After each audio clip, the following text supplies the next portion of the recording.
Bonjour les C20, aujourd'hui nous sommes mardi 28 avril. Allez, c'est parti pour notre séance de mathématiques.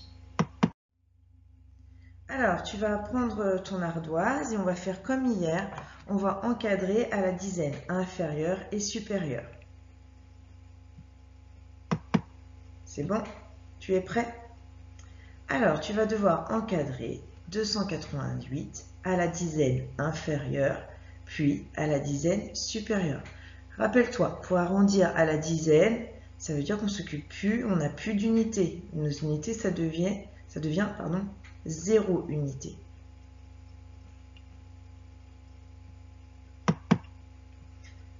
Tu vas faire la même chose pour 368.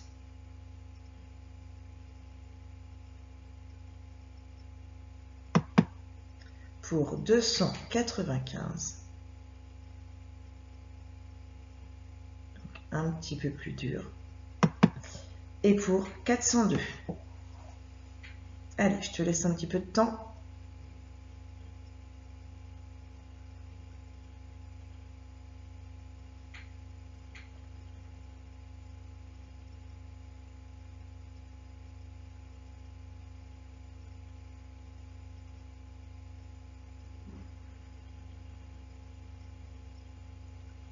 Alors, si tu n'as pas le temps, c'est pas grave, tu mets la vidéo sur pause et tu reviens dès que tu as terminé. Alors, on va corriger. 288, on arrondit à la dizaine inférieure, donc 280. J'avais 8 dizaines, donc du coup, la dizaine supérieure, c'est 9 dizaines. Donc, on se retrouve à 290. 280, plus petit que 288, plus petit que 290. On a bien arrondi à la dizaine inférieure et à la dizaine supérieure. On y va pour 368. 368, la dizaine inférieure, et oui, 360. La dizaine supérieure, après le 6, on a le 7, donc 370. Donc on dit que 368, il est compris entre 360 et 370. On y va pour 295. Allez, la dizaine inférieure, 290. La dizaine supérieure, 300. On dit que 295, il est compris entre 290 et 300. On passe au dernier. 402. Il est compris entre 400 et 410. Allez, on passe à la suite. Dictée de nombre.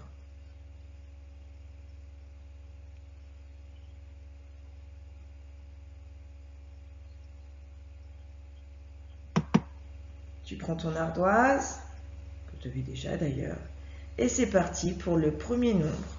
Sur ton ardoise, tu écris 701. 701. Puis, tu vas écrire 565. 565.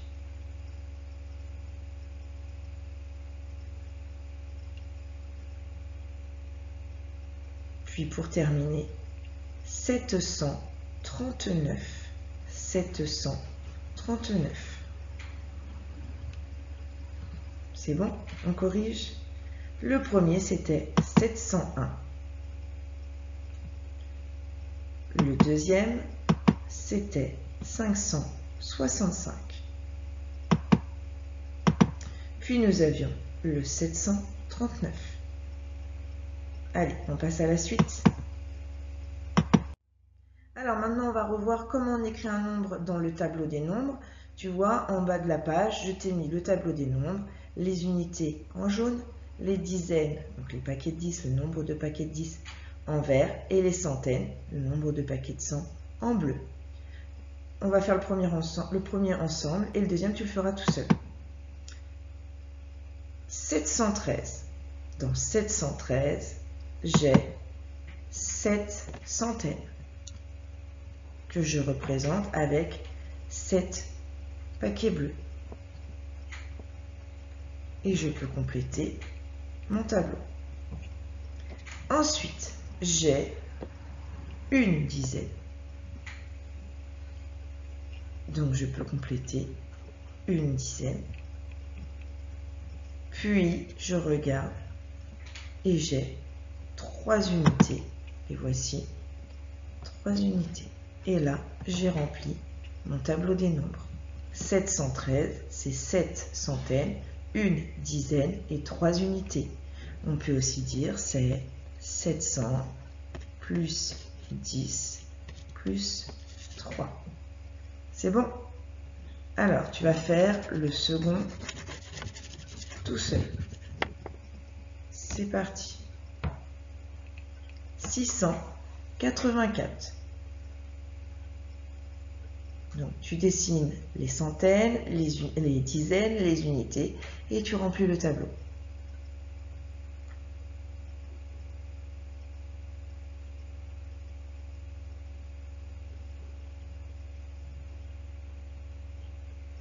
C'est bon? On corrige? Alors, 6 centaines. Pourquoi il a disparu? C'était 684. 6 centaines. On avait 8 unités, 8 dizaines et 4 unités. Et on reporte tout ça dans le tableau. 684. Juste un exemple. Par exemple, si je t'avais donné 604, ça veut dire qu'il n'y avait pas de dizaines. Eh bien, c'est pas grave. Dans ton tableau, surtout, tu n'oublies pas qu'il y a 0 dizaine. C'est bon pour tout le monde? Allez, aujourd'hui, nous allons refaire le jeu de la cible comme hier. Donc, je te rappelle, si tu lances ta flèche dans le vert, tu gagnes 100 points. Dans le orange, 10 points. Et dans le vert, bleu, une flèche, 1 point. Tu dois lancer le moins de flèches possible pour atteindre le nombre que je viens d'afficher, 114. Allez, à toi de jouer, 114.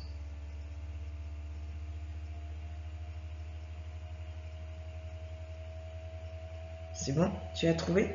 Alors, 114. Première flèche, on la lance où? Et oui, dans le vert, ça fait 100.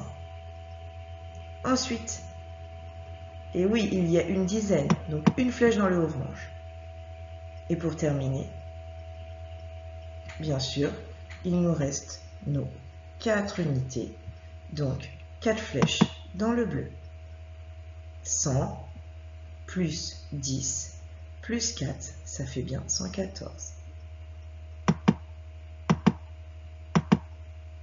Alors, cette fois-ci, 440.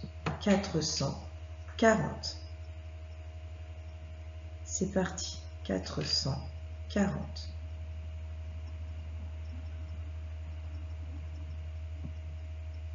C'est bon?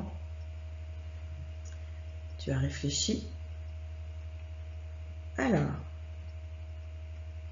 et oui, je vais devoir lancer 4 flèches dans le centre pour avoir 4 paquets de 100, 400. Puis, et oui, de nouveau 4 flèches dans les dizaines. Comme ça, je vais avoir 4 dizaines.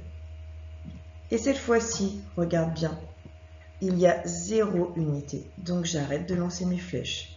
J'ai bien 100 plus 100 plus 100 plus 100. Ici, j'ai bien 400.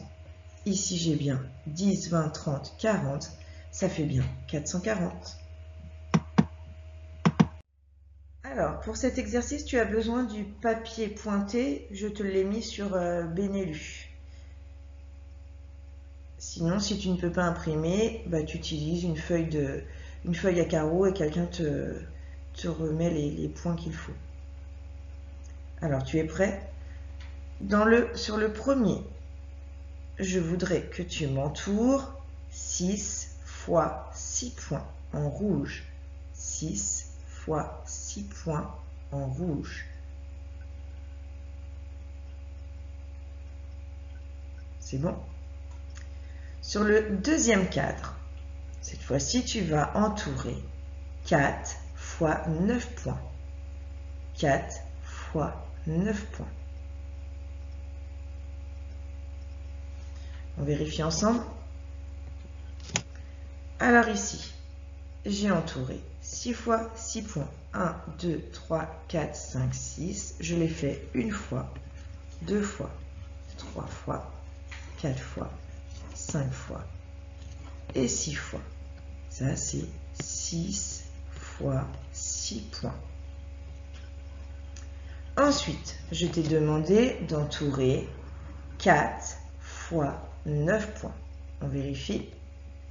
1, 2, 3, 4, 5, 6, 7, 8, 9 points. Et j'ai pris, je l'ai fait 4 fois. Donc ici, on a 4 fois 9 points. Et quand on compte le nombre de points, on s'aperçoit que 6 fois 6, c'est égal à 36 points. Dans mon cadre rouge, j'ai 36 points. Et dans mon cadre vert, j'ai également 36 points. Alors maintenant, tu vas prendre ton petit fichier de problème. Chacun en est à un stade différent. Donc pour aujourd'hui, tu vas devoir en effectuer un. Donc soit tu le fais maintenant et tu mets la vidéo sur pause, ou soit tu le feras juste après. N'hésite pas et n'oublie pas de nous prendre en photo ce que tu as fait, qu'on puisse te le corriger. Tu nous le mets sur Benelux, on te fait un petit retour. Voilà. Allez, la suite. Nous allons passer à la géométrie. Aujourd'hui, on va travailler sur les solides. Tu vas avoir besoin de matériel. Donc, si tu as à la maison des cure-dents, ou bien des brochettes, ou alors des pailles.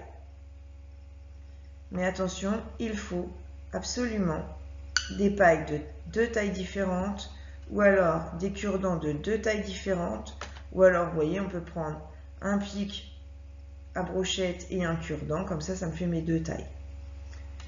On va avoir également besoin de pâte à modeler.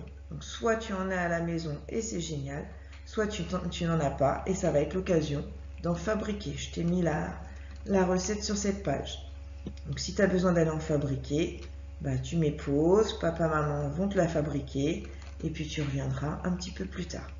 Si tu en as, prends le temps de préparer ton matériel et reviens pour la suite. Alors, avec ce matériel-là, je vais te demander de construire plusieurs triangles. Tu te rappelles, les triangles, 3 côtés. Donc, avec ton matériel, la pâte à modeler, je te demande de fabriquer plusieurs triangles. Je te montre ce que je fais. C'est pas facile de faire et de montrer.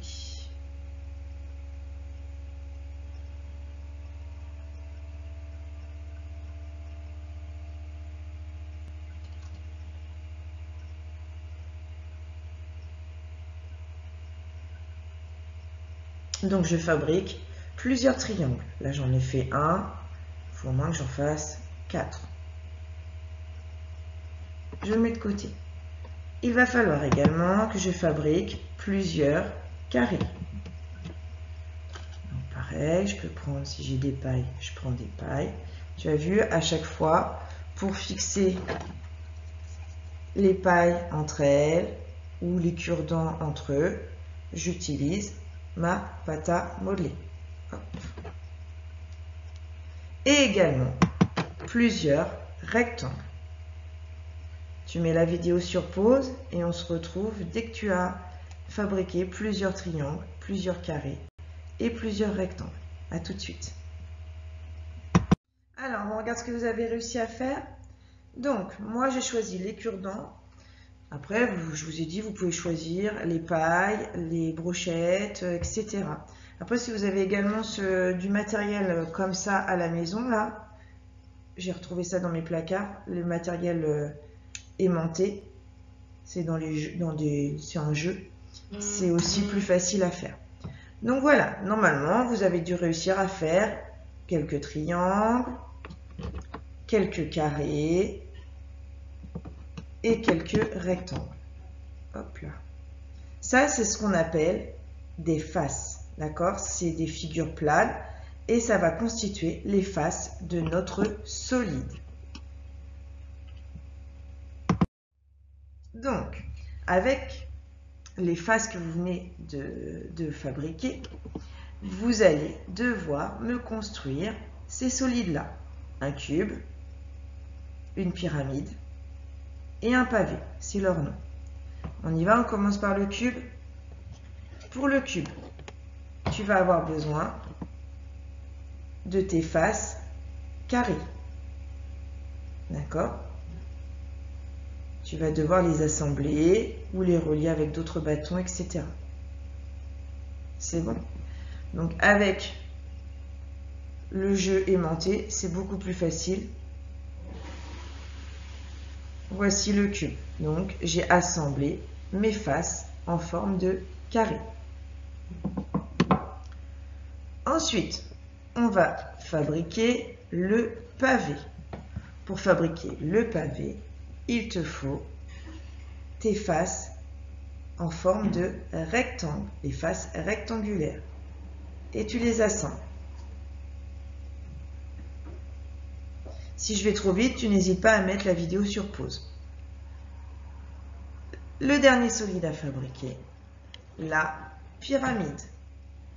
Attention, pour faire la pyramide, il te faut une base en forme de rectangle et les côtés en forme de triangle.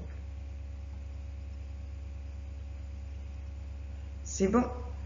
Alors, si tu n'as pas eu le temps, tu pourras le refaire plus tard en jouant avec, tu demandes de l'aide à tes parents, à ta sœur, tu impliques tout le monde dans la construction de nos solides.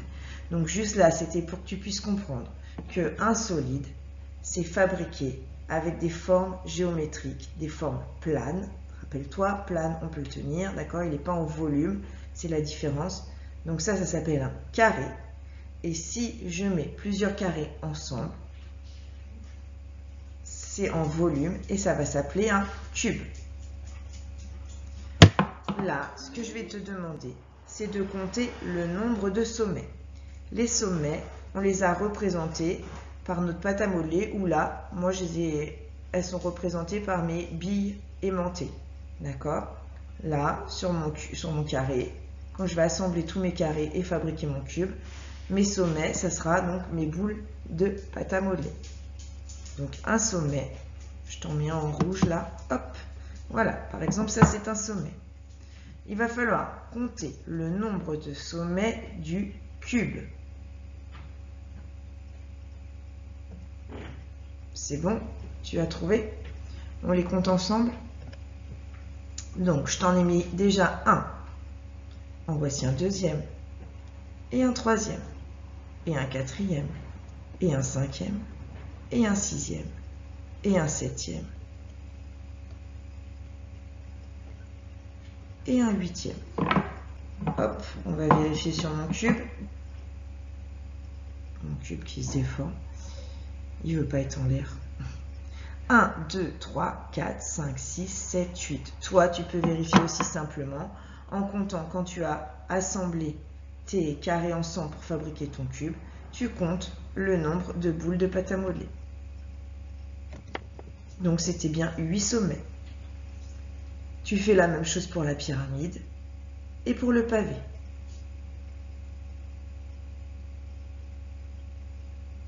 C'est bon, tu as trouvé? Alors, 5 pour la pyramide. On vérifie. 1, 2, 3, 4, 5. Rappelle-toi, les sommets, c'est les pointes de ton solide. D'accord? Et pour le pavé, 8 également. 1, 2, 3, 4, 5, 6, 7 et 8.